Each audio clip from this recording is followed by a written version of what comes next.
یہ جو ہمارے بھائی یہ پھر گردن کا یوں کرتے ہیں، پھر یہ یوں کرتے ہیں، پھر یہ یوں کرتے ہیں، یہ اسلام میں نہیں ہے اور نہ ہی کسی حدیث میں ہے۔ 95% لوگ ایسے کرتے ہیں، پتہ نہیں کہاں سے لے آئے۔ آپ صلی اللہ علیہ وسلم نے فرمایا ہے جو بندہ اس طرح وضو کرے جس طرح میں وضو کر رہا ہوں۔ حضرت عثمان غنی رضی اللہ تعالیٰ عنہ فرماتے ہیں وضو کر کے دکھایا کہ آپ صلی اللہ علیہ وسلم نے ایسے پانی منگوایا تھا برتن میں، پھر کیا ہوا، بائیں ہاتھ کے ذریعے سے بسم اللہ پڑھ کے آپ نے دائیں ہاتھ دھویا، پھر دائیں ہاتھ سے بائیں ہاتھ دھویا، پھر آپ نے دائیں ہاتھ سے کلی کی، ناک میں پانی ڈالا، پھر چہرہ مبارک دھویا۔ چہرہ مبارک دھونے کے بعد اب داڑھی ہے نا، داڑھی، اور کچھ میرے بھائی تکلف کرتے ہیں، وہ مکمل داڑھی کو دھوتے ہیں۔ مکمل داڑھی دھونے کی ضرورت نہیں ہے، چہرہ دھو کے آپ صلی اللہ علیہ وسلم نے ایسے ہاتھ کے چلو میں تھوڑا سا پانی لیا اور یہاں ایسے لگا دیا، یہاں لگا کے اپنی انگلیوں کے ساتھ ایسے خلال کیا۔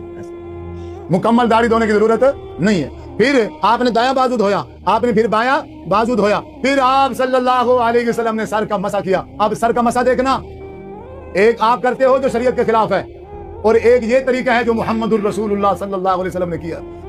حضرت عثمان غنی رضی اللہ تعالیٰ فرماتے ہیں آپ نے مسح کیسے شروع کیا؟ جہاں سے سر کے بال شروع ہوتے ہیں، یہ سر کے بال شروع ہو رہے ہیں نا جہاں سے، آپ نے کیا کیا، اپنے دونوں ہاتھ یہاں رکھے اور ان دونوں ہاتھوں کو یہاں سے لے گئے گردن تک۔ اب ہاتھوں کو چھوڑا نہیں ہے، جیسے آپ لے گئے تھے ہاتھ ویسے ہی اپنے دونوں ہاتھ واپس لے آئے وہاں جہاں سے شروع کیا تھا۔ اب سر کا مسح ہو گیا۔ اب آپ صلی اللہ علیہ وسلم نے اپنی دونوں شہادت والی انگلیاں کانوں کے اندر ڈالی، کانوں کے اندر کا مسح کیا، پھر انگوٹھے کے ذریعے سے کان کا جو باہر والا حصہ ہے اس کا مسح کیا۔ بس او بھائی جدید دور ہے، ٹیکنالوجی کا دور ہے، سرچ کرو۔ پھر گردن کا مسح اللہ کے رسول نے سکھایا ہے نہیں سکھایا، چیک کرو، دیکھو۔ کھڑے ہیں مولوی کے پیچھے لگ کے کھڑے ہیں، مولوی پہ مجھ سمجھ مولوی پہ کوئی بھروسہ نہیں، ختم ہو گیا اعتماد۔ انہی مولویوں پہ اعتماد کر کر کے آج دین کا نقشہ بدل گیا۔